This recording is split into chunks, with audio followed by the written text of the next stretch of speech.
niño tembloroso señaló un contenedor de basura en medio de la calle, y los transeúntes lo descartaron como una simple travesura infantil. No fue hasta que un millonario se detuvo, la curiosidad llevándolo a acercarse, y lo que había dentro lo dejó petrificado. A primera vista, parecía solo otra tarde tranquila en una calle apacible, pero el dedo tembloroso y los gritos desesperados de un niño rompieron el silencio. La puerta de un coche de lujo se abrió, y los relucientes zapatos de cuero negro de Alejandro Torres tocaron el pavimento empedrado de la plaza, cada paso pesado, deliberado. Su traje gris carbón le quedaba perfectamente, proyectando una presencia de autoridad que hacía que los transeúntes pausaran por un momento. Alejandro no lo notó, estaba acostumbrado a esas miradas, mitad admiración, mitad distancia. Salió y levantó el rostro hacia la brisa vespertina que recorría el pueblo. Para él, esto no era más que una breve parada en un viaje de negocios, y en su mente, el lugar no tenía gran importancia, solo un pequeño pueblo, unas pocas tiendas destartaladas. Rostros desconocidos apiñados en una calle estrecha. Planeaba dirigirse directamente al café al otro lado de la plaza, donde había quedado en reunirse con un socio de negocios, pero el sonido penetrante del llanto de un niño atravesó el ambiente, tan crudo, tan fuerte, que ahogó el zumbido de los motores y el murmullo de la multitud. Se detuvo en la esquina de la plaza, junto a un voluminoso contenedor de basura público. Un niño frágil estaba sollozando. El pequeño, de unos 6 años, con ropa sucia y rota, sostenía un oso de peluche gastado. No solo lloraba, suplicaba, sus pequeñas manos señalando frenéticamente el contenedor. Por favor, tienen que creerme, mi mamá está encerrada ahí dentro, por favor, sálvenla. La voz del niño estaba ronca, casi quebrándose. Algunos transeúntes se detuvieron, lo miraron con una mezcla de curiosidad e incomodidad. Una mujer negó con la cabeza y susurró a su esposo, está imaginando cosas, pobrecito. Su madre probablemente se fue. Un anciano con un bastón se acercó, miró el contenedor y luego al niño. Finalmente, negó con la cabeza. Imposible, no hay nada más que basura ahí dentro. La multitud se dispersó lentamente, nadie levantó la tapa, nadie se atrevió a intentarlo. Dejaron al niño llorando, como si sus súplicas no tuvieran nada que ver con ellos. Alejandro frunció el ceño, estaba a punto de seguir caminando cuando sintió un tirón en su chaqueta. El niño había corrido hacia él, aferrándose con fuerza. Su voz temblaba, pero era urgente, señor, por favor, créame. Mi mamá está ahí dentro, no la salvarán. Las pequeñas manos manchadas de suciedad del niño se aferraban a su costosa chaqueta. Alejandro arqueó las cejas ante el contacto. Se inclinó, encontrándose con el rostro lleno de lágrimas del niño. Esos ojos, grandes y brillantes, reflejaban una desesperación pura, pero la razón rápidamente prevaleció. Alejandro apartó las manos del niño, su voz firme y fría, ve a buscar a tus familiares, no te aferres a mí. Dio media vuelta y caminó hacia el café. Detrás de él, el llanto se hizo más fuerte, más desesperado. Digo la verdad, mi mamá está ahí dentro, por favor, créanme. Algunas risas burlonas surgieron de la pequeña multitud cercana. Solo está imaginando cosas, probablemente solo quiere atención, dijeron. Alejandro empujó la puerta del café, pero antes de entrar, instintivamente miró hacia atrás. El niño se había desplomado en el suelo, abrazando su oso de peluche contra el pecho, sus pequeños hombros temblando. Luego levantó la cabeza y lo miró. Esa mirada no era el mohín travieso de un niño enfurruñado, era la mirada de alguien a punto de perder toda esperanza, una súplica que se clavó profundamente en su mente. Alejandro se estremeció, obligándose a apartar la mirada. Entró, pero cuando se sentó, su mano descansó sobre la taza de café, incapaz de levantarla. En su cabeza, las palabras del niño seguían resonando, mi mamá está ahí dentro. Un grito de auxilio que se aferraba como una espina, presionando sus pensamientos, dejándolo extrañamente inquieto. Afuera, caía el crepúsculo. La pequeña figura del niño aún permanecía junto al contenedor de basura. El bullicioso pueblo seguía con su rutina habitual, pero nadie se detenía, nadie excepto Alejandro. Había intentado apartar la mirada, pero no podía borrar esa mirada de su mente. Lo que Alejandro no sabía era que al darle la espalda hoy, marcaría el comienzo de un secreto aterrador, uno que todo el pueblo de San Isidro jamás habría imaginado. ¿Alguna vez has visto a un niño suplicando ayuda y nadie le creyó? ¿Sabes lo profundamente que eso te persigue? La puerta del garaje se cerró, y la figura de Alejandro se movió lentamente por el amplio pasillo de la mansión.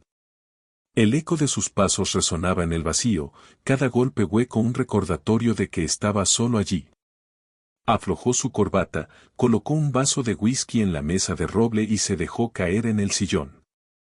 Había pasado mucho tiempo desde que su mente se sentía tan inquieta. Pero en cuanto cerró los ojos, el rostro lleno de lágrimas de Daniel apareció.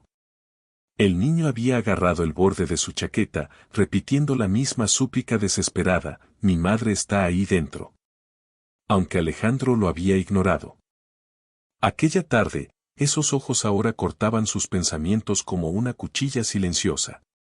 Tomó un sorbo del whisky ardiente, esperando que borrara la imagen, pero no lo hizo. Se levantó, pasó por el pasillo adornado con antiguos cuadros y se detuvo frente a la gran ventana. Afuera, la oscuridad cubría el pueblo de San Isidro. El reloj de pie marcaba el tiempo con firmeza en el fondo. Todo estaba en calma, pero dentro de Alejandro, una tormenta rugía. ¿Por qué?, se preguntaba, pesaban tanto esos ojos en él. Tarde en la noche, Alejandro cayó en un sueño ligero. En su sueño, se vio a sí mismo como un niño de 8 años, de pie en la plaza del pueblo, hace décadas. El niño levantó la mano pidiendo ayuda, pero los adultos solo negaban con la cabeza al pasar. Nadie se detuvo, nadie le creyó. La imagen se desdibujó en el rostro de Daniel, las dos miradas desesperadas fusionándose en una. Alejandro despertó sobresaltado, con gotas de sudor en la frente, la respiración entrecortada. Se sentó, escaneando la penumbra de la habitación, su corazón latiendo con fuerza. Con una mano temblorosa en el rostro, susurró: «Esos ojos, no puedo ignorarlos». En ese momento, la fría y distante coraza que había construido con tanto cuidado comenzó a resquebrajarse. Detrás de ella, se agitaba una parte de sí mismo que creía muerta, con pasión y el dolor enterrado de ser olvidado. Alejandro se levantó de la cama y alcanzó el whisky, pero su mano se detuvo a medio camino. Dejó el vaso y se sentó inmóvil por un largo rato. La oscuridad de la mansión parecía cerrarse sobre él, pero por primera vez, el silencio no trajo paz, se sentía como una condena, un recordatorio de la elección que había hecho al dar la espalda esa tarde. Se preguntó si realmente había alguien en ese contenedor de basura, si las palabras del niño no eran solo una ilusión. ¿Qué había abandonado? Alejandro se quedó en silencio en la oscuridad, sin saber que la memoria inquietante que acababa de resurgir pronto lo arrastraría de vuelta a esa calle, ese mismo día, donde la verdad esperaba para destrozar todas las creencias que el pueblo de San Isidro sostenía. El amanecer se filtró entre los rascacielos, tiñendo la ciudad de Guadalajara de tonos grises mientras despertaba. El aire matutino aún era fresco, cargado con el distintivo aroma del rocío nocturno mezclado con el olor de ollas de pozole y arroz pegajoso que se preparaban para la venta. El rítmico sonido de una escoba de bambú de un barrendero contra el pavimento resonaba con constancia, como la respiración medida de un nuevo día. Dentro del elegante Bentley negro, el silencio era casi absoluto. Alejandro permanecía inmóvil detrás del volante, sus ojos grises ceniza mirando el tráfico escaso. A estas alturas, debería estar en la sala de juntas, preparándose para un trato de millones de pesos, pero su mente no podía escapar de la imagen de la noche anterior. Esa mirada empapada, a la vez aterrorizada y suplicante, del niño se clavaba en él como un ogro, removiendo una esquina afilada de un recuerdo que había pasado años intentando enterrar. Solo un niño delirante, murmuraba la voz de la razón en su cabeza. Le di dinero, eso es suficiente. Pero la razón no podía sofocar la creciente inquietud que bullía en su pecho. La mano que llevaba el Patek Philippe se apretó en el volante. Tras unos segundos de lucha interna, Alejandro giró el volante con fuerza, haciendo que el coche de lujo se deslizara fuera de la carretera principal hacia una callejuela estrecha. No podía explicar el impulso, solo sabía que tenía que regresar. El callejón apareció, húmedo, sucio, peor de lo que recordaba. El hedor de la basura sin recoger lo golpeó de lleno en la nariz. Charcos de agua estancada reflejaban la tenue luz matutina, y allí, junto a un contenedor de basura oxidado, una pequeña figura estaba encorvada e inmóvil. El niño aún estaba allí. Alejandro se congeló, su corazón dio un vuelco. Había asumido que, una vez que el niño tuviera el dinero, habría ido a buscar comida o un lugar para dormir. Nunca imaginó que había estado sentado allí toda la larga y gélida noche. El rostro del niño estaba pálido, surcado de mugre, sus delgados hombros temblaban violentamente bajo una camisa arrugada y húmeda por el rocío. No solo temblaba de frío, sino de agotamiento y miedo. Sus ojos estaban inyectados en sangre, tan hinchados que apenas podían abrirse, mirando fijamente al vacío.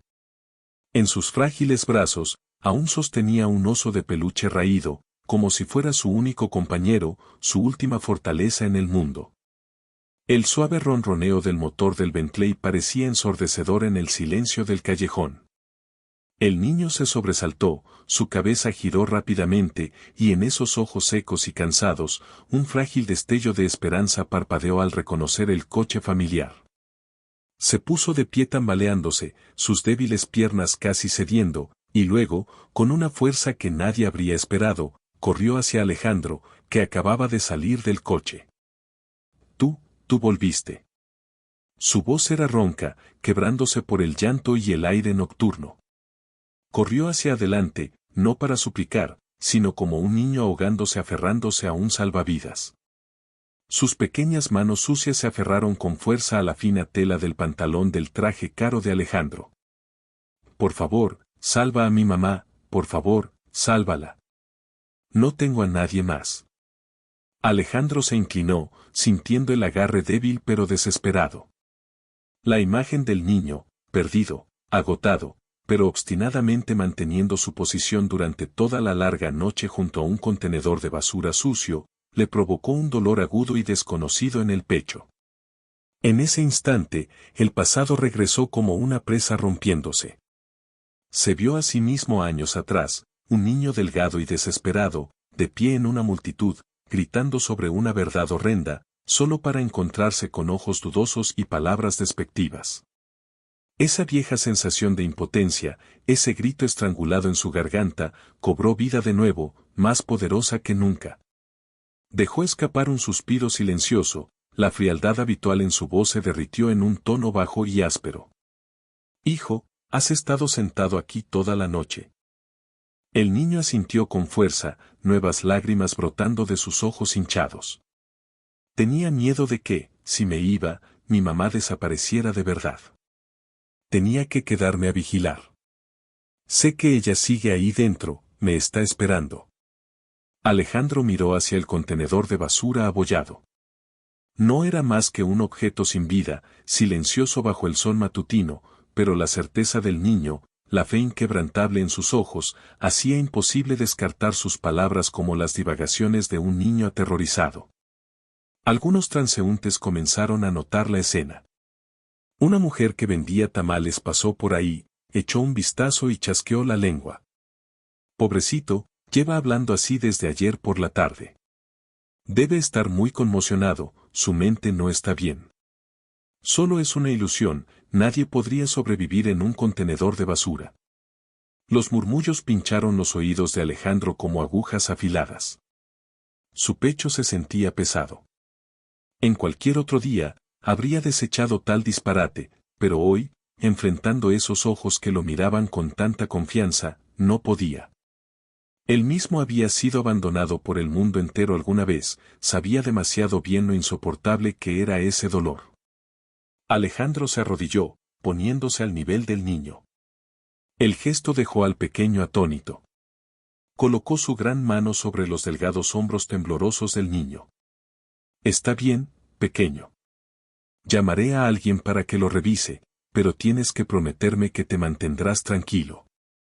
El niño contuvo las lágrimas, su pequeña mano temblando mientras agarraba los dedos de Alejandro. Tú me crees, ¿verdad, señor? La pregunta salió como un susurro, cargada con cada gramo de esperanza y miedo que llevaba dentro. Alejandro respiró hondo y sacó su teléfono Bertu. No respondió a la pregunta del niño con palabras, sino con acción. Marcó directamente al comisario López. López, soy yo, dijo secamente, saltándose cualquier saludo. Necesito que envíes a alguien inmediatamente al callejón junto a la plaza del pueblo en San Isidro. Hay una posibilidad de que alguien esté encerrado dentro de un contenedor público. Quiero que lo revisen ahora mismo. Del otro lado, López soltó una risa corta, su voz aún adormilada y teñida de sarcasmo. Alejandro, ¿estás seguro de esto? Todos por aquí conocen las historias locas de ese pequeño huérfano. Tiene bastante imaginación. Alejandro bajó la mirada hacia los ojos enrojecidos por las lágrimas, fijos en él, sin perder ni un ápice de su expresión. Su agarre en el teléfono se apretó, su voz descendiendo a un tono bajo, frío como el hielo, cada palabra cargada con el peso del acero. No lo repetiré 2 veces. Ven ahora. Colgó sin esperar la respuesta de López. Luego se volvió, enfrentando la mirada llena de lágrimas del niño. Vendrán, dijo con firmeza. No sé qué pasó, pero si crees que tu madre está ahí, entonces te creeré. Esas palabras fueron como una llave que abrió de golpe la puerta que el niño había luchado toda la noche por mantener cerrada. El último muro de defensa se derrumbó. Rompió en sollozos intensos, ya no los gemidos reprimidos de contención, sino el llanto crudo y desatado de un niño que finalmente había encontrado a alguien dispuesto a escuchar. Por primera vez, a través del borrón de las lágrimas, un destello de esperanza real brilló en sus ojos. Alejandro se sintió un poco incómodo. Su mano grande y áspera dudó antes de que finalmente la levantara y diera una suave palmada en la pequeña espalda que temblaba con cada sollozo. Levantó la mirada, observando el contenedor silencioso. De repente, ya no parecía un objeto sin vida, se alzaba como una caja de Pandora, albergando algún secreto aterrador en su interior. Un escalofrío recorrió su espalda, un presentimiento ominoso como nunca antes había sentido. A lo lejos, el lamento de las sirenas policiales comenzó a resonar, acercándose con cada segundo. Alejandro no tenía idea de que, en pocos minutos, cuando se levantara la tapa del contenedor, lo que yacía dentro cambiaría su vida para siempre. El lamento de una sirena desgarró la quietud de la mañana, acercándose, más urgente, más implacable. El sonido era como una cuchilla raspando contra la falsa paz del callejón, poniendo todo en movimiento. Una multitud comenzó a reunirse, al principio solo unos pocos compradores madrugadores curiosos, luego vecinos asomándose por las ventanas de sus apartamentos. Los susurros y especulaciones surgieron como un enjambre de abejas perturbadas. El niño, Daniel, temblaba violentamente en los brazos de Alejandro. Las sirenas policiales no le brindaban ninguna sensación de seguridad, en cambio, despertaban un miedo vago y corrosivo. Temía que estas personas también se negaran a creerle, que lo desecharan como todos los demás. Sus ojos llenos de lágrimas se alzaron hacia Alejandro, suplicando silenciosamente por tranquilidad. En respuesta a esa mirada, Alejandro hizo algo que ni él mismo esperaba. Gently tiró de Daniel detrás de él, su alta figura formando un escudo entre el niño y las miradas curiosas, el caos que estaba por descender. Su mano permaneció firme en el hombro del niño, un apretón constante y tranquilizador que hablaba más alto que las palabras. En ese simple acto había una promesa tácita: ¿estás seguro conmigo? 2 patrullas se detuvieron con un chirrido en la entrada del callejón. El comisario López salió del primero, su rostro hinchado por el sueño y marcado por la irritación. Era un hombre robusto de mediana edad, su uniforme tensándose en los botones, sus pequeños ojos brillantes siempre destellando con sospecha. Alejandro, llamó López, forzando un tono de amabilidad que apenas ocultaba su sarcasmo, realmente has revuelto las cosas esta vez. Movilizaste a todo mi equipo por un niño paranoico. Alejandro ignoró el comentario. Señaló con la barbilla hacia el contenedor, sus ojos como hielo. Haz tu trabajo, López. Revísalo. López chasqueó la lengua, haciendo un gesto a dos oficiales. Bien, bien, veamos qué tesoro tenemos ahí. Dos policías, uno mayor y otro más joven, se acercaron al contenedor con una actitud lenta. Intercambiaron una mirada, se encogieron de hombros, claramente pensando que esto no era más que una broma inútil. El oficial más joven golpeó su bastón contra el contenedor metálico, toc, toc, toc. El sonido resonó seco y hueco, sin respuesta. Se volvió hacia López, negando con la cabeza. Nada, señor. Probablemente solo un gato o una rata. López se volvió hacia Alejandro, la sonrisa en sus labios profundizándose con burla. ¿Ves? Te lo dije. La próxima vez que quieras hacer caridad, solo dona al fondo de la policía en lugar de hacernos perder el tiempo con esto. El pecho de Alejandro se apretó, una chispa de duda se coló en su mente. ¿Podría haberse equivocado? ¿Había dejado que un momento de compasión nublara su juicio, solo para quedar como un tonto frente a todos? Miró hacia abajo, a Daniel, escondido detrás de él. El rostro del niño estaba pálido, sus labios apretados con tanta fuerza que sangraban. La pequeña chispa de esperanza en sus ojos se desvanecía rápidamente, reemplazada por una desesperación aplastante. No, susurró Daniel, su voz quebrándose. Mi mamá está ahí dentro. Sé que está ahí. Viendo a los oficiales a punto de irse, el niño de repente se liberó de la protección de Alejandro y se lanzó hacia adelante, su grito desgarrando el aire. Mamá, puedes oírme, soy yo, Daniel, mamá. Su joven y angustiado llanto resonó en el callejón, rebotando en las paredes cubiertas de musgo, perforando los oídos de todos los presentes. La multitud quedó en silencio. La sonrisa de López desapareció. Todos los ojos se volvieron hacia el niño, ahora desplomado contra el metal frío, golpeando sus pequeños puños contra el contenedor. Y entonces, en el silencio sofocante, un sonido emergió. Clunk. Fue débil, casi imposible de captar. Tal vez solo era una botella de plástico cayendo dentro, tal vez solo imaginación. El oficial mayor levantó una mano pidiendo silencio. Pegó su oreja al contenedor. Clonk, clonk. Esta vez fue más claro, débil, irregular, pero inconfundible, un golpe deliberado desde el interior. El oficial retrocedió, con los ojos abiertos de par en par por el shock. Tartamudeó, volviéndose hacia López. Jefe, hay algo ahí dentro de verdad. El aire se congeló. La duda y la burla se desvanecieron de cada rostro, reemplazadas por una sola expresión, horror. Los susurros murieron al instante, reemplazados solo por respiraciones agudas y temerosas. El estrecho callejón de San Isidro de repente se sintió sofocante, claustrofóbico. Un escalofrío recorrió la espalda de Alejandro, su corazón latía violentamente en su pecho. Había tenido razón. El niño no había mentido. Ábranlo ahora, rugió López, todo rastro de pereza desaparecido, reemplazado por la urgencia de un hombre cumpliendo con su deber. Consigan una palanca, ábranlo. El oficial más joven corrió de vuelta al patrullero y sacó una palanca larga. El contenedor de basura era de tipo industrial, viejo, con una tapa de metal pesada, oxidada, abollada y encajada contra el borde.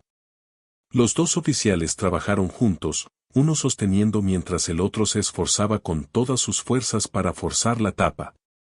Screech. El metal chilló, un sonido penetrante, casi de otro mundo. Centímetro a centímetro, una rendija comenzó a abrirse, y con ella, un olor horrible se derramó. No era solo el olor agrio y podrido de la basura, llevaba consigo una humedad, un hedor mohoso teñido de descomposición, el olor del dolor, de la vida apenas aferrándose en la desesperación. Varios en la multitud cubrieron sus narices instintivamente, mientras que algunas mujeres de corazón débil comenzaron a tener arcadas. El estómago de Alejandro se retorció. Apretó los hombros de Daniel con más fuerza, tratando de proteger al niño de lo que estaba a punto de revelarse. ¡Bam! Con un último esfuerzo, la tapa se desprendió, voló hacia atrás y chocó con fuerza contra la pared de ladrillo. Por un momento, el mundo pareció detenerse. Silencio. Nadie se movió, nadie respiró. Dentro del contenedor, enterrado entre bolsas de plástico sucias, cajas de comida para llevar grasientas y otros desechos viscosos, había un cuerpo humano. Era una mujer.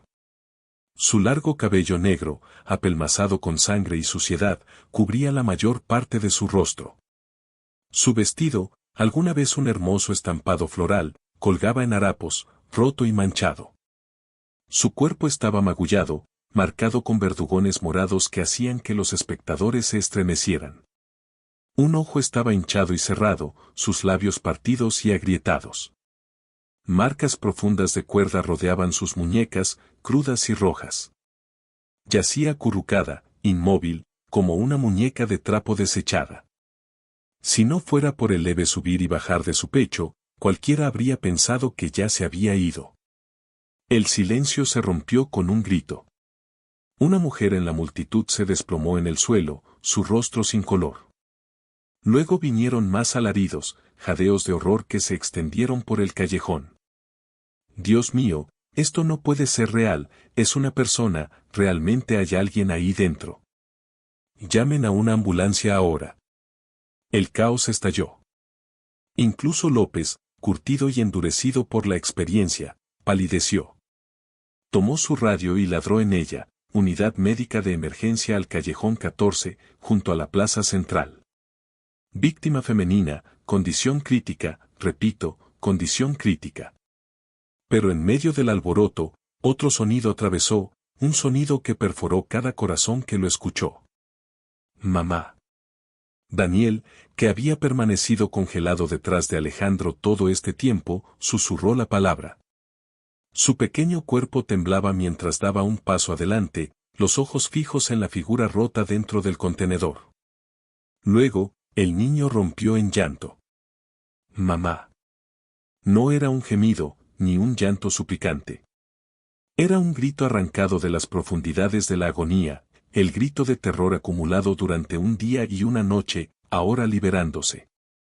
Se lanzó hacia el contenedor, sin hacer caso a los oficiales que intentaban detenerlo. Mamá, mamá, soy yo, te encontré, mamá. El niño arañó el borde, sus pequeñas manos estirándose desesperadamente hacia el cuerpo apenas respirando de su madre. La mujer, Clara, pareció escuchar la voz de su hijo. Con un esfuerzo extraordinario, se movió ligeramente. Su único ojo funcional luchó por abrirse, buscando la figura familiar. Sus labios agrietados temblaron, formando un sonido débil y roto, Dan, y él. Alejandro se quedó congelado. No podía apartar los ojos de la escena frente a él. La noche anterior, lo había descartado. Si hubiera dado la espalda de nuevo esa mañana, esta mujer no habría tenido ninguna oportunidad de vivir. Un escalofrío recorrió su espalda. La multitud estalló en caos, algunos cubrieron sus bocas en estado de shock, otros retrocedieron, y algunas mujeres rompieron en llanto de compasión. Todos compartían el mismo pensamiento, el niño había dicho la verdad. López titubeó, su voz quebrándose. Llamen a una ambulancia, rápido. Alejandro apretó los puños. Por primera vez en años, sintió su pecho cargado por algo que creía muerto hacía mucho, remordimiento. Daniel levantó sus ojos llenos de lágrimas, fijándolos en Alejandro, como si grabara la pregunta en él, ¿por qué no me creíste ayer? López se volvió hacia Alejandro, la sonrisa en sus labios profundizándose con burla. ¿Ves? Te lo dije. La próxima vez que quieras hacer caridad, solo dona al fondo de la policía en lugar de hacernos perder el tiempo con esto. El pecho de Alejandro se apretó, una chispa de duda se coló en su mente. ¿Podría haberse equivocado? ¿Había dejado que un momento de compasión nublara su juicio, solo para quedar como un tonto frente a todos? Miró hacia abajo, a Daniel, escondido detrás de él. El rostro del niño estaba pálido, sus labios apretados con tanta fuerza que sangraban. La pequeña chispa de esperanza en sus ojos se desvanecía rápidamente, reemplazada por una desesperación aplastante. No, susurró Daniel, su voz quebrándose. Mi mamá está ahí dentro. Sé que está ahí. Viendo a los oficiales a punto de irse, el niño de repente se liberó de la protección de Alejandro y se lanzó hacia adelante, su grito desgarrando el aire. Mamá, puedes oírme, soy yo, Daniel, mamá. Su joven y angustiado llanto resonó en el callejón de San Isidro, rebotando en las paredes cubiertas de musgo, perforando los oídos de todos los presentes. La multitud quedó en silencio. La sonrisa de López desapareció. Todos los ojos se volvieron hacia el niño, ahora desplomado contra el metal frío, golpeando sus pequeños puños contra el contenedor. Y entonces, en el silencio sofocante, un sonido emergió. Clunk. Fue débil, casi imposible de captar. Tal vez solo era una botella de plástico cayendo dentro, tal vez solo imaginación. El oficial mayor levantó una mano pidiendo silencio. Pegó su oreja al contenedor. Clunk, clunk. Esta vez fue más claro, débil, irregular, pero inconfundible, un golpe deliberado desde el interior. El oficial retrocedió, con los ojos abiertos de par en par por el shock. Tartamudeó, volviéndose hacia López. Jefe, hay algo ahí dentro de verdad. El aire se congeló. La duda y la burla se desvanecieron de cada rostro, reemplazadas por una sola expresión, horror. Los susurros murieron al instante, reemplazados solo por respiraciones agudas y temerosas. El estrecho callejón de San Isidro de repente se sintió sofocante, claustrofóbico. Un escalofrío recorrió la espalda de Alejandro, su corazón latía violentamente en su pecho. Había tenido razón. El niño no había mentido. Ábranlo ahora, rugió López, todo rastro de pereza desaparecido, reemplazado por la urgencia de un hombre cumpliendo con su deber. Consigan una palanca, ábranlo. El oficial más joven corrió de vuelta al patrullero y sacó una palanca larga. El contenedor de basura era de tipo industrial, viejo, con una tapa de metal pesada, oxidada, abollada y encajada contra el borde. Los dos oficiales trabajaron juntos, uno sosteniendo mientras el otro se esforzaba con todas sus fuerzas para forzar la tapa. Screech. El metal chilló, un sonido penetrante, casi de otro mundo. Centímetro a centímetro, una rendija comenzó a abrirse, y con ella, un olor horrible se derramó. No era solo el olor agrio y podrido de la basura, llevaba consigo una humedad, un hedor mohoso teñido de descomposición, el olor del dolor, de la vida apenas aferrándose en la desesperación. Varios en la multitud cubrieron sus narices instintivamente, mientras que algunas mujeres de corazón débil comenzaron a tener arcadas. El estómago de Alejandro se retorció. Apretó los hombros de Daniel con más fuerza, tratando de proteger al niño de lo que estaba a punto de revelarse. ¡Van! Con un último esfuerzo, la tapa se desprendió, voló hacia atrás y chocó con fuerza contra la pared de ladrillo. Por un momento, el mundo pareció detenerse. Silencio. Nadie se movió, nadie respiró. Dentro del contenedor, enterrado entre bolsas de plástico sucias, cajas de comida para llevar grasientas y otros desechos viscosos, había un cuerpo humano. Era una mujer. Su largo cabello negro, apelmazado con sangre y suciedad, cubría la mayor parte de su rostro. Su vestido, alguna vez un hermoso estampado floral, colgaba en harapos, roto y manchado. Su cuerpo estaba magullado, marcado con verdugones morados que hacían que los espectadores se estremecieran. Un ojo estaba hinchado y cerrado, sus labios partidos y agrietados. Marcas profundas de cuerda rodeaban sus muñecas, crudas y rojas. Yacía acurrucada, inmóvil, como una muñeca de trapo desechada. Si no fuera por el leve subir y bajar de su pecho, cualquiera habría pensado que ya se había ido. El silencio se rompió con un grito. Una mujer en la multitud se desplomó en el suelo, su rostro sin color. Luego vinieron más alaridos, jadeos de horror que se extendieron por el callejón. Dios mío, esto no puede ser real, es una persona, realmente hay alguien ahí dentro. Llamen a una ambulancia ahora. El caos estalló. Incluso López, curtido y endurecido por la experiencia, palideció. Tomó su radio y ladró en ella, unidad médica de emergencia al callejón 14, junto a la plaza central. Víctima femenina, condición crítica, repito, condición crítica. Pero en medio del alboroto, otro sonido atravesó, un sonido que perforó cada corazón que lo escuchó. Mamá. Daniel, que había permanecido congelado detrás de Alejandro todo este tiempo, susurró la palabra. Su pequeño cuerpo temblaba mientras daba un paso adelante, los ojos fijos en la figura rota dentro del contenedor. Luego, el niño rompió en llanto. Mamá. No era un gemido, ni un llanto suplicante. Era un grito arrancado de las profundidades de la agonía, el grito de terror acumulado durante un día y una noche, ahora liberándose. Se lanzó hacia el contenedor, sin hacer caso a los oficiales que intentaban detenerlo. Mamá, mamá, soy yo, te encontré, mamá. El niño arañó el borde, sus pequeñas manos estirándose desesperadamente hacia el cuerpo apenas respirando de su madre. La mujer, Clara, pareció escuchar la voz de su hijo. Con un esfuerzo extraordinario, se movió ligeramente. Su único ojo funcional luchó por abrirse, buscando la figura familiar. Sus labios agrietados temblaron, formando un sonido débil y roto, Dan, y él. Alejandro se quedó congelado. No podía apartar los ojos de la escena frente a él. La noche anterior, lo había descartado.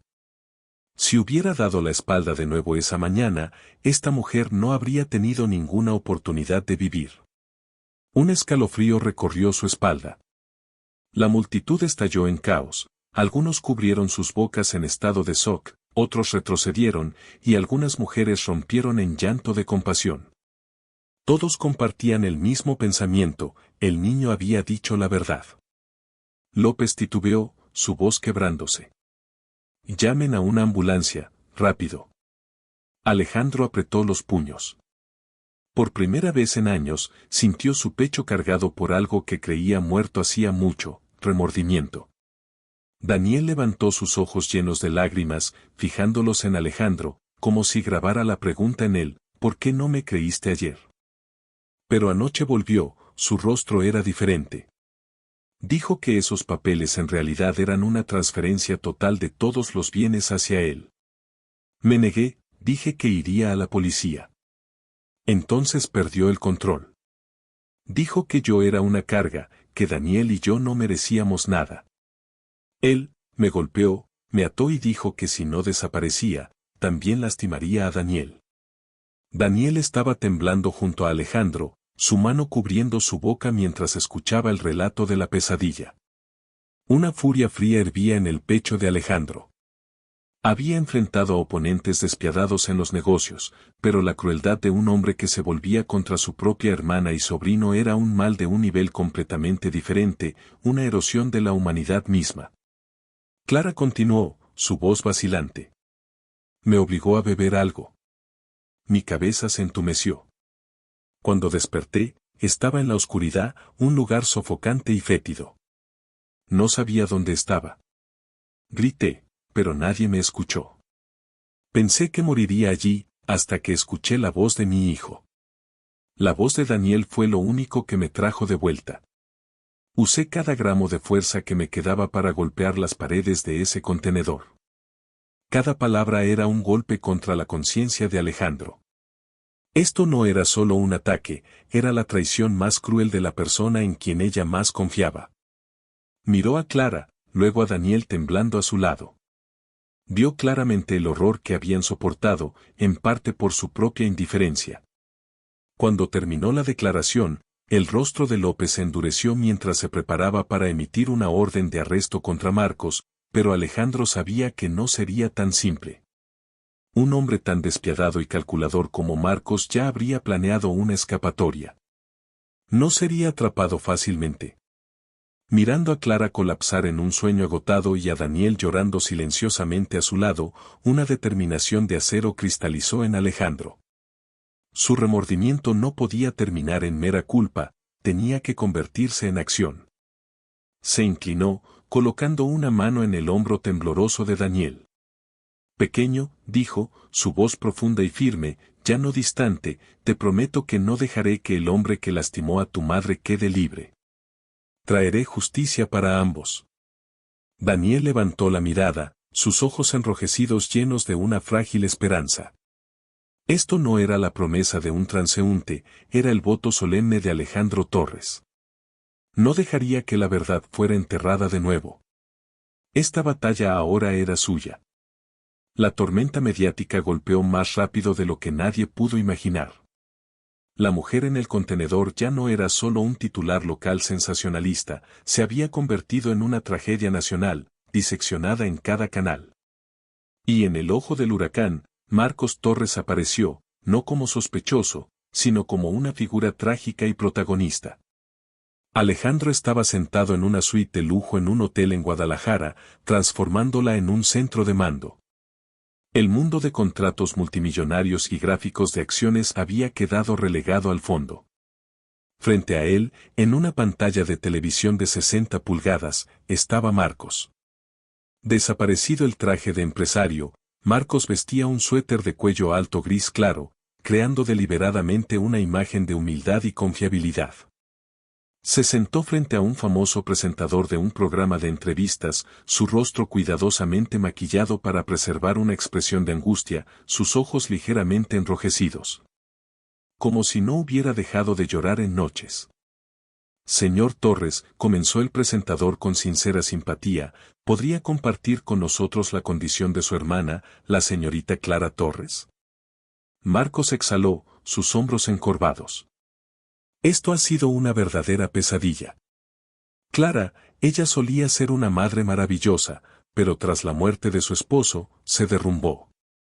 Siempre creía que alguien quería hacerle daño, a veces incapaz de distinguir qué era real y qué no.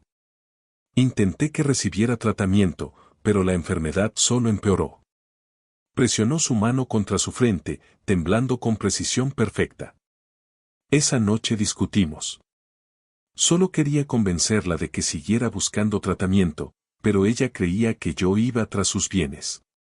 En un ataque de pánico, huyó.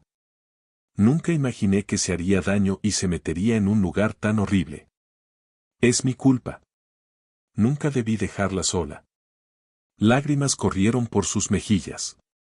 Todo el estudio quedó en silencio, cautivado por la imagen de un hermano menor devoto culpándose a sí mismo. El clímax llegó cuando el programa trajo a un experto, el doctor Ramírez, un renombrado psicólogo, quien declaró, basado en los registros y el comportamiento que Marcos ha descrito.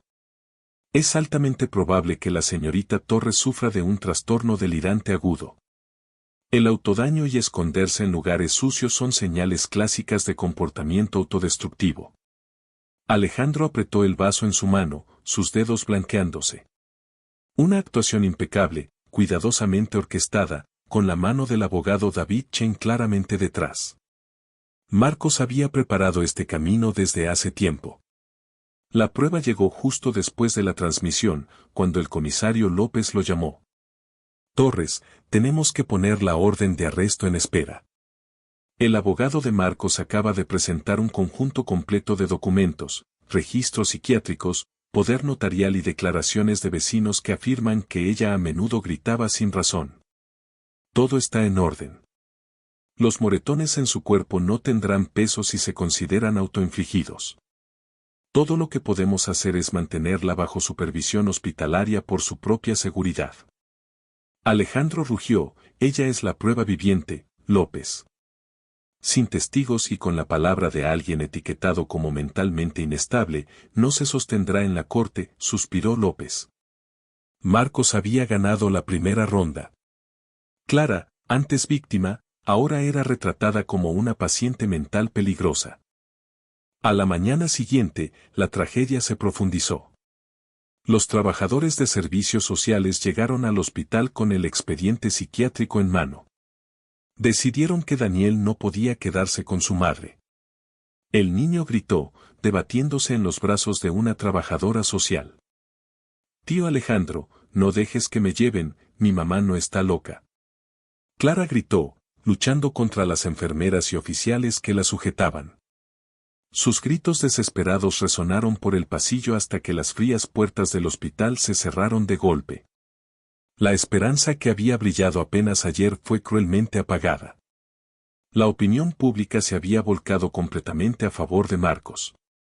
Pobre hermano menor, teniendo que cuidar de su hermana loca. Gracias a Dios por Marcos, de lo contrario, su hijo sufriría. Alejandro se tambaleó ante la injusticia. Regresó a su hotel en Guadalajara, su mente pesada. Desde la ventana, observando el flujo de autos abajo, sabía que toda la ciudad había creído una mentira. No podía depender solo de la policía. López tenía buenas intenciones, pero sus manos estaban atadas. Para desgarrar la red que Marcos había tejido, Alejandro necesitaba sus propias armas. Llamó a su abogado personal, David Tran. Encuentra las lagunas legales, revisa cada documento, cada firma, al doctor Ramírez, al notario. Necesito una evaluación independiente de un psiquiatra de primer nivel. Entendido, señor, respondió Tran. Pero Alejandro no se detuvo ahí. Marcó otro número, el de Javier Ruiz, un ex policía convertido en investigador privado, conocido por sus métodos poco ortodoxos. Marcos Torres, quiero que desarme su vida, transacciones, conexiones, secretos. El dinero no es problema. Ruiz soltó una risa ronca. Suena interesante. Considera lo hecho. Cuando Alejandro colgó, su ira se había endurecido en una determinación fría. Miró la ciudad, no como un paisaje, sino como un tablero de ajedrez. Marcos había hecho el primer movimiento, pensando que solo enfrentaba a una mujer frágil. Pero no sabía la verdad, había despertado a una bestia. La noche cayó sobre Guadalajara, trayendo consigo una llovizna constante. Las gotas de lluvia golpeaban contra la ventana de la suite de Alejandro, creando un ritmo sombrío e implacable. Más allá del cristal, las luces de neón de la ciudad se difuminaban en rayas de color a través de la lluvia, brillantes pero distantes. Alejandro estaba de pie, con un vaso de licor en la mano, aunque no había tomado un sorbo. Solo miraba al vacío, su mente divagando. Pensó en Clara, confinada en el hospital que se suponía debía sanarla, despojada de sus derechos como madre, condenada por la sociedad como una simple loca. Pensó en Marcos, su rostro apesadumbrado en televisión, una actuación tan pulida que había engañado a todos. Y, sobre todo, pensó en Daniel. ¿Dónde estaba el niño ahora? Entre extraños, asustado, solo, y tal vez ya perdiendo la fe en el hombre que prometió protegerlo a él y a su madre. Una sensación hueca de impotencia carcomía el corazón de Alejandro. Sin dudar un momento más, dejó el vaso, tomó su abrigo y las llaves del auto. Tenía que ver a Daniel. El hogar de bienestar San Judas se alzaba bajo la lluvia, más desolado de lo que había imaginado, paredes de ladrillo gris con manchas de moho. Ventanas con rejas y un aire tan frío que parecía más una prisión que un refugio para niños. Tras una breve llamada al Consejo Municipal, Alejandro Torres fue autorizado a entrar. Lo llevaron a lo que llamaban una sala común, un espacio amplio pero sombrío. Unos pocos niños estaban dispersos, uno hojeando un libro, otro mirando fijamente por la ventana enrejada. No había risas, ni voces de juego. En un rincón, Daniel estaba encorvado en una silla de plástico naranja, sus ojos vacíos fijos en el suelo. Sujetaba un oso de peluche desgastado contra su pecho, como si fuera su última fortaleza contra un mundo desconocido. Cuando notó a Alejandro, el niño se tensó. Un destello de esperanza iluminó sus ojos, solo para apagarse rápidamente. Instintivamente, abrazó el oso con más fuerza, preparándose. «Hola, Daniel», dijo Alejandro suavemente, su voz insegura de una manera que nunca había estado en reuniones de millones de pesos. Acercó una silla frente al niño, sin apresurarse a hacer preguntas, simplemente sentado en silencio con él, escuchando la lluvia. Tras una larga pausa, Daniel murmuró, ¿Está mi mamá bien? Tu madre está recibiendo atención médica, y te prometo que haré todo lo que esté en mi poder para sacarla de ahí», respondió Alejandro con firmeza, no como un consuelo vacío, sino como un voto. Los ojos de Daniel se llenaron de lágrimas mientras susurraba, «Dicen que mi mamá miente, pero no es cierto». Esa noche lo escuché, el tío Marcos le estaba gritando muy fuerte. El pecho de Alejandro se apretó. El niño era un testigo. Bajó la mirada hacia el oso de peluche maltrecho al que Daniel se aferraba. Una costura áspera y desigual en el costado del oso llamó su atención. A diferencia de las costuras limpias de fábrica, esta era tosca, apresurada, cosida en pánico. «Daniel, esta costura es inusual», dijo Alejandro suavemente. El niño apretó el oso más cerca, sus ojos enrojecidos brillando. «Mamá la hizo. Dijo que Teddy guardaba un secreto para mí. Que no importa lo que digan, no debo dejar que me lo quiten». Secreto. La palabra hizo que la piel de Alejandro se erizara. Tomó aire profundamente. «Daniel, ¿puedes mostrármelo? Te prometo que lo mantendré a salvo para ti y tu madre». Daniel dudó, pero finalmente asintió y le entregó el oso. Alejandro deshizo cuidadosamente las costuras, separando el relleno amarillento.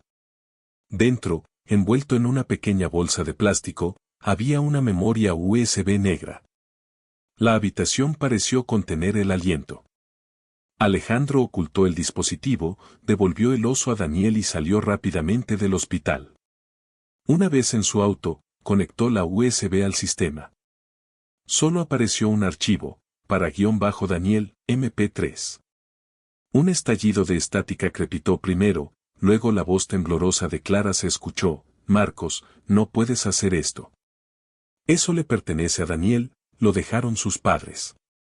Inmediatamente después, la voz de un hombre, familiar pero ahora escalofriantemente fría, reveló su verdadera naturaleza, «Cállate.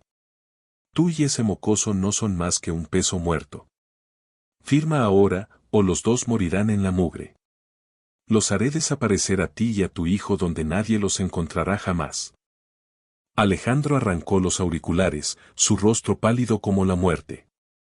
Esto ya no era una sospecha, era una prueba viviente, Marcos confesando el robo y las amenazas de asesinato. Llamó de inmediato a su abogado, David Tran. «David, lo tenemos. Una grabación. Marcos lo admite todo». La línea quedó en silencio, luego David bajó la voz. «Señor, esto es un gran avance, pero no es suficiente. La grabación podría ser declarada inadmisible. Necesitamos un experto para autenticarla y una cadena de custodia clara. Sin eso, el tribunal la desechará». Alejandro entendió que la batalla estaba lejos de terminar, pero ahora, al menos, no avanzaban a ciegas. Clara había dejado una antorcha. Miró el sombrío edificio a través de la lluvia, donde Daniel aún estaba, aferrado a su oso de peluche. En la mano de Alejandro, la pequeña memoria USB se había convertido en el arma más poderosa, y juró que usaría todo su poder, dinero y voluntad para hacer que el mundo escuchara esa verdad. Por Daniel y por la valiente madre que la dejó atrás. La oficina de David Tran estaba en el último piso de una torre de cristal, sus paredes cubiertas de roble oscuro, con luz dorada derramándose sobre un escritorio minimalista. Normalmente, el lugar irradiaba autoridad absoluta, pero esa noche el aire era tan pesado que costaba respirar. En la enorme pantalla montada en la pared opuesta, una forma de onda verde parpadeaba y danzaba con cada palabra del misterioso audio.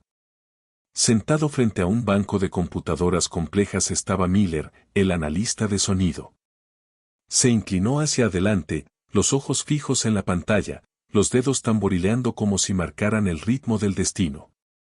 Tras varios minutos tensos, levantó la cabeza, su voz firme. No hay signos de cortes o ediciones. Es el original, sin alterar.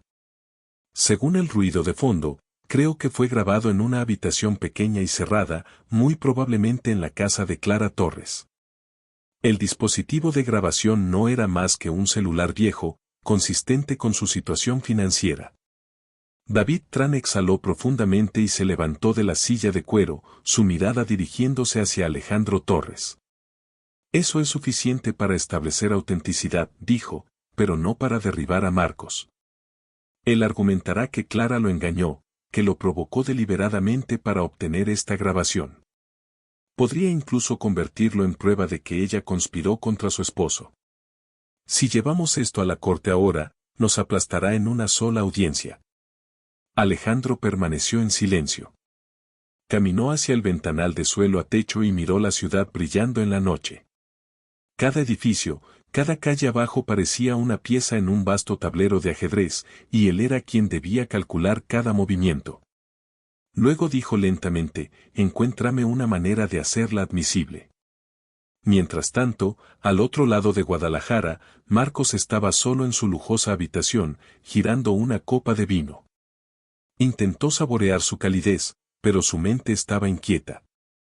Cuanto más pensaba, más incómodo se sentía. Algo estaba mal.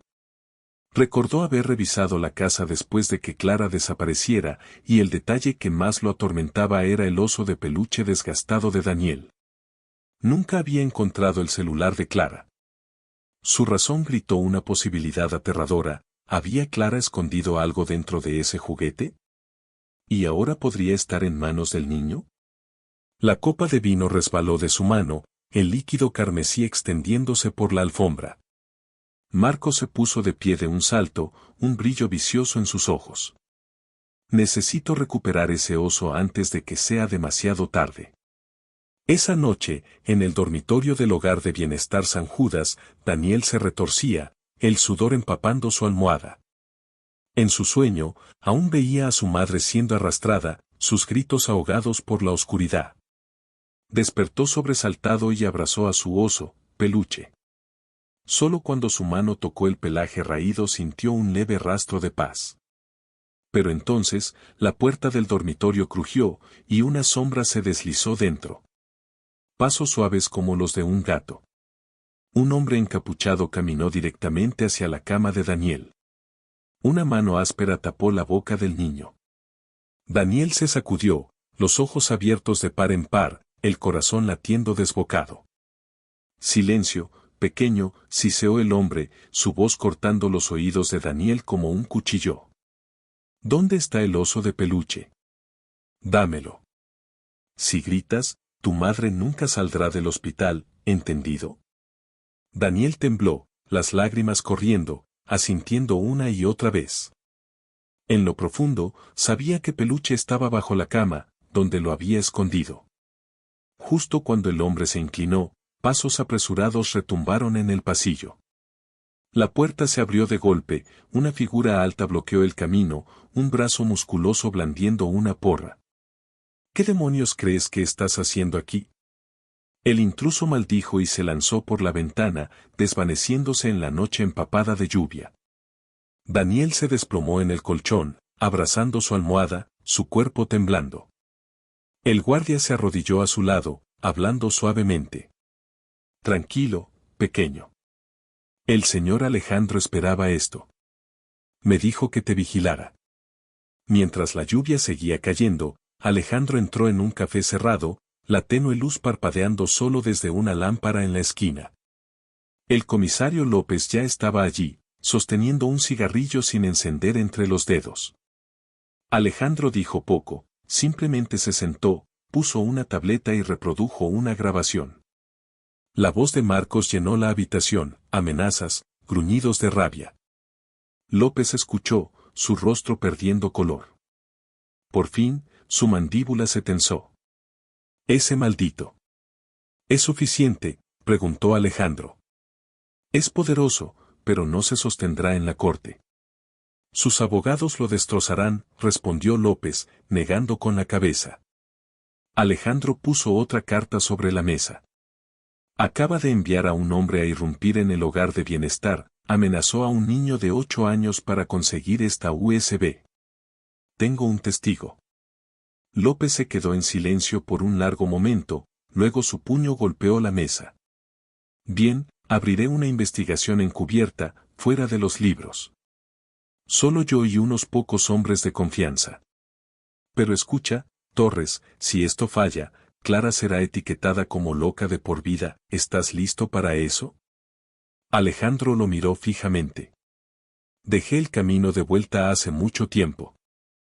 Esa misma noche, Daniel fue trasladado a la fortificada mansión de Alejandro. El niño aún temblaba cuando Alejandro se sentó junto a la cama y colocó una mano cálida en su hombro. Fuiste muy valiente, Daniel. Ahora estás a salvo. Te prometo que no dejaré que nadie vuelva a ponerte una mano encima. Daniel levantó la mirada, sus ojos aún húmedos por las lágrimas, pero con un raro destello de confianza. Abrazando fuertemente a su oso peluche, susurró, mamá será salvada, ¿verdad? Alejandro asintió lentamente. No estaba seguro, pero sabía que sacrificaría todo para cumplir esa promesa. Al día siguiente, López y David comenzaron a reconstruir el itinerario de Clara la mañana en que desapareció.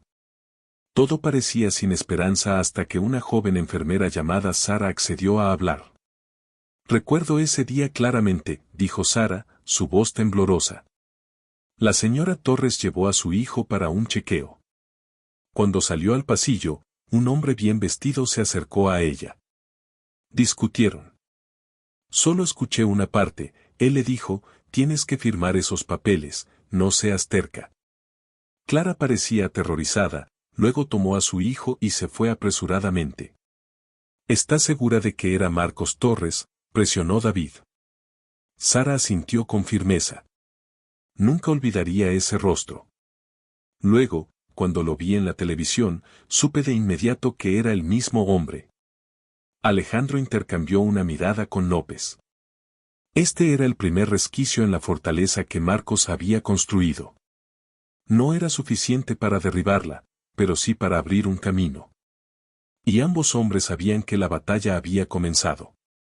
La oficina de David Tran en el último piso de la Torre de Cristal se había convertido en un campo de batalla.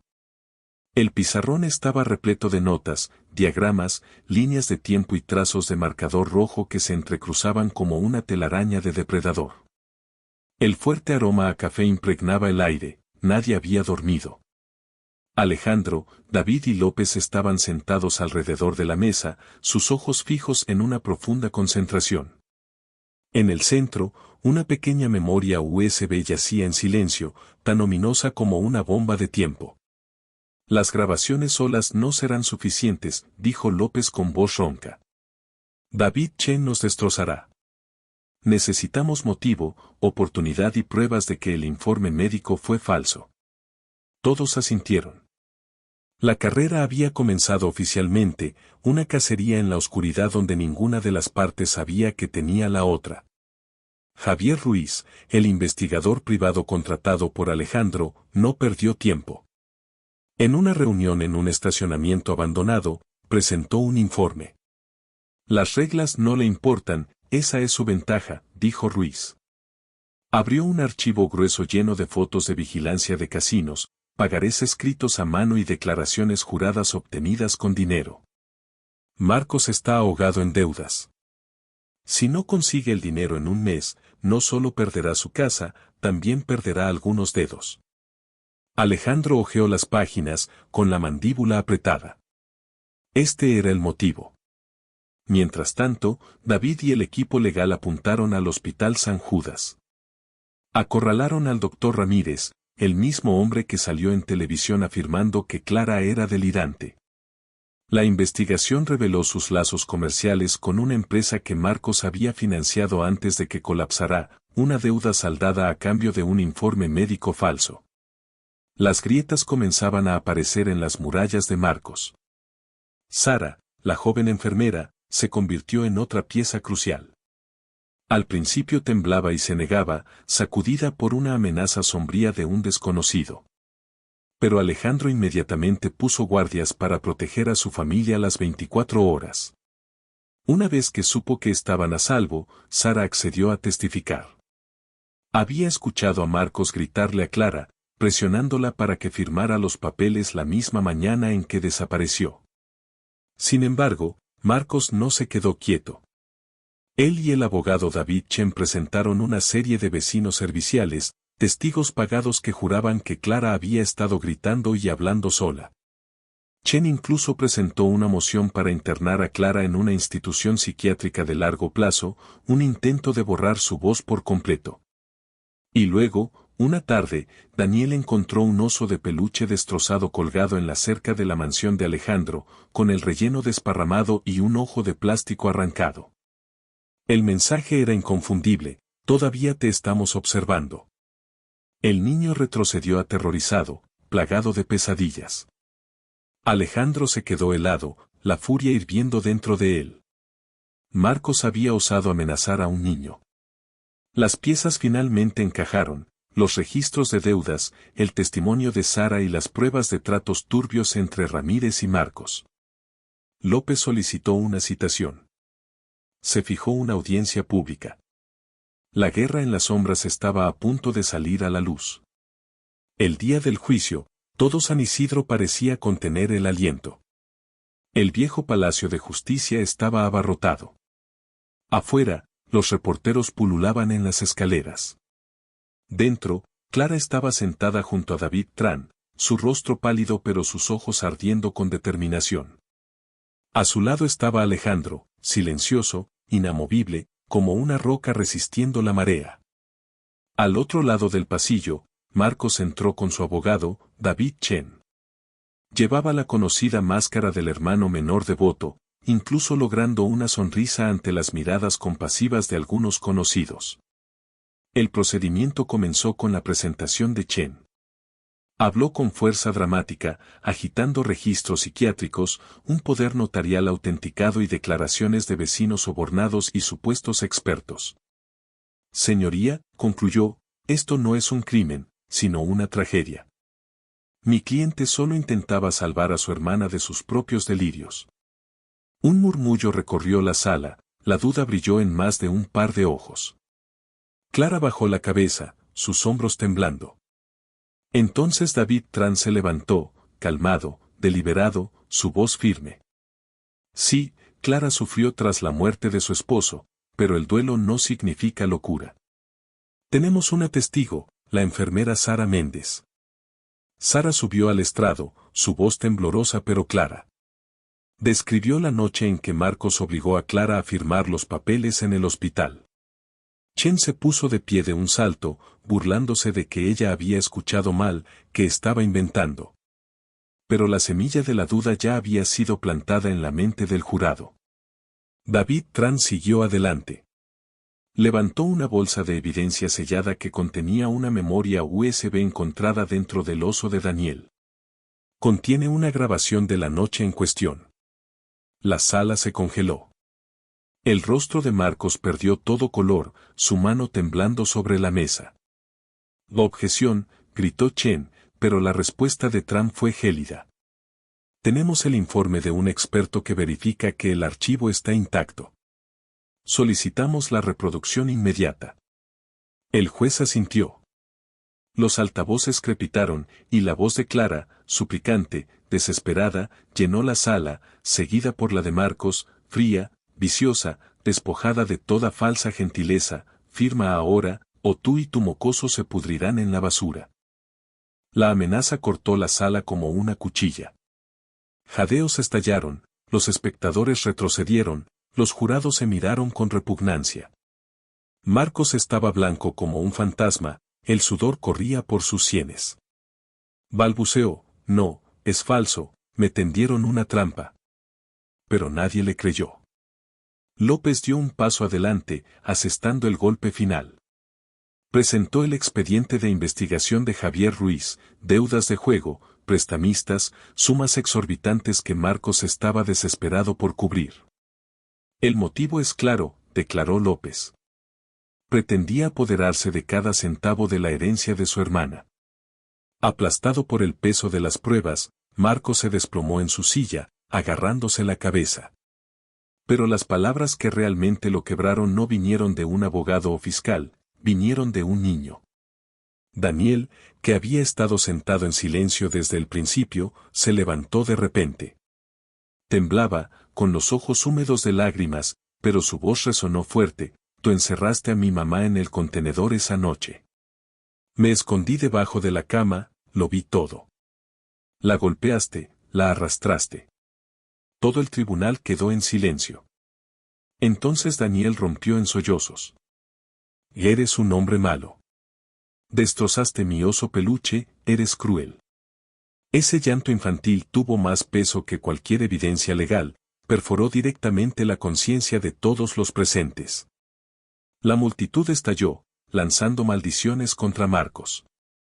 El juez golpeó el mazo una y otra vez, pero el orden era imposible de restaurar. Marcos se debatía, gritando su inocencia, pero sus palabras ya no significaban nada.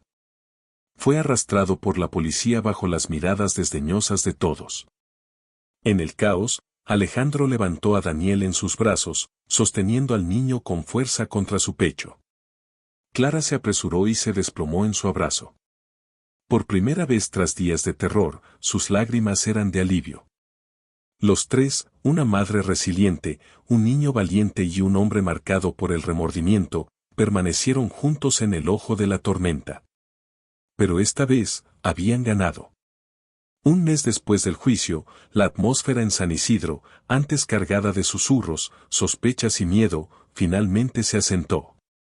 La luz del sol bañaba las tiendas de la calle principal, que reabrieron, y las campanas de la iglesia sonaban por la mañana, como marcando un nuevo comienzo. En una prisión a más de 100 millas de distancia, Marcos había comenzado oficialmente a cumplir una sentencia de 20 años. En la portada del periódico local, titulares audaces se extendían: el hermano impostor, la verdad al descubierto. La foto de el esposado, con la cabeza gacha, puso fin a todo debate. Aquellos que alguna vez lo defendieron ahora guardaban silencio. Nadie se atrevía a hablar del supuesto hermano devoto otra vez. Clara también fue finalmente vindicada. Las autoridades de San Isidro realizaron una conferencia de prensa formal para emitir una disculpa pública por haber estampado apresuradamente la palabra loca en su destino. Le entregaron en persona un certificado de honor restaurado mientras las cámaras destellaban sin cesar. Clara dijo solo unas pocas palabras: no necesito gloria. Solo quiero que crean a cada niño cuando hable. La sala quedó en silencio, y luego una ola de aplausos prolongados estalló. En la fila trasera, Sara Méndez, la enfermera que valientemente había testificado, bajó la cabeza y sonrió con alivio silencioso. Alejandro se acercó, tomó su mano con fuerza y susurró: sin ti, la verdad habría sido enterrada. Gracias. Ese simple momento cerró una pequeña historia, pero fue suficiente para que todo el pueblo entendiera: la justicia solo se hace real cuando la gente común se atreve a decir la verdad. Mientras Clara necesitaba descanso y tratamiento, el tribunal otorgó la tutela temporal a Alejandro. El día que firmó los papeles de adopción, su mano tembló al sostener la pluma. Un hombre que alguna vez creyó que no era digno de ser padre ahora era legalmente reconocido como el ancla de un niño. Para Alejandro, era más que una responsabilidad, era una segunda oportunidad para enmendar los errores de su pasado. En una clara mañana de fin de semana, con nubes finas como bufandas de seda, Alejandro caminó con Daniel y Clara por la plaza del pueblo. El niño, que alguna vez fue tan frágil, ahora lucía más saludable, su pequeña mano aferrándose con fuerza a la de Alejandro. Clara se movía más lentamente, su rostro aún con rastros de cansancio, pero sus ojos habían recuperado su luz. De repente, Daniel se detuvo, levantó la mirada hacia él y habló. Su voz era pequeña pero firme, resonando en la tranquila mañana. Papá. Alejandro se congeló, su pecho apretándose como si estuviera en una prensa. Se volvió y encontró los ojos brillantes de un niño, ya no hinchados por el miedo, sino reluciendo de confianza. Incapaz de contenerse, atrajo al niño a sus brazos. Clara sonrió a través de las lágrimas que brotaban en sus ojos. Por todo San Isidro, la gente comenzó a contar la historia de estas 3 vidas, no ya como un escándalo, sino como prueba de que, a veces, creer en la voz temblorosa de un niño puede ser suficiente para salvar una vida e incluso cambiar a toda una comunidad. Un nuevo amanecer se asentó sobre el pueblo, gentil pero inquebrantable, y en esa luz nació una nueva familia, no de sangre, sino de fe, coraje y amor. Así, nuestro viaje con Alejandro, Clara y Daniel ha llegado a su fin. Desde un callejón oscuro y húmedo hasta un tribunal que sacudió al pueblo, y finalmente a un amanecer lleno de luz. Esta historia no es solo sobre una batalla entre el bien y el mal, es un recordatorio profundo de la fuerza extraordinaria escondida en las cosas más pequeñas, el llanto de un niño pidiendo ayuda. Un secreto guardado dentro de un oso de peluche desgastado y, sobre todo, un solo acto de elegir confiar. Alejandro Torres comenzó esta historia como un hombre que lo tenía todo, dinero, poder, estatus. Sin embargo, le faltaba lo único que importaba, la capacidad de escuchar con el corazón. La decisión que tomó ese día, de girar su auto de regreso al callejón, de creer en los ojos llenos de lágrimas de Daniel en lugar de la fría lógica de su mente, no solo salvó la vida de un niño. Salvó su propia alma. Alejandro descubrió que la mayor riqueza que una persona puede poseer no radica en lo que tenemos, sino en lo que nos atrevemos a dar, un poco de tiempo, un poco de confianza, un abrazo protector. Y quizás la lección más grande que esta historia deja atrás es esta: en un mundo ruidoso y escéptico, a veces debemos aprender a silenciarnos. A dejar de lado nuestros prejuicios y escuchar verdaderamente las voces más débiles, porque la verdad que buscamos no siempre se encuentra en lugares elevados, sino escondida en el susurro de un niño. Gracias por quedarte con esta historia hasta su última página. Espero que a través de cada capítulo hayas encontrado no solo entretenimiento, sino también momentos de reflexión para ti mismo. No puedo evitar preguntarme, ¿en tu propia vida, alguna vez has enfrentado una elección entre la razón y la compasión? ¿O hubo un momento en que un pequeño acto de alguien cambió por completo la forma en que ves el mundo? Por favor, comparte tus pensamientos en los comentarios, me encantaría escuchar tus historias. Cuídense mucho y, sobre todo, nunca dejen de creer en el bien. Espero encontrarme contigo nuevamente en los viajes por venir.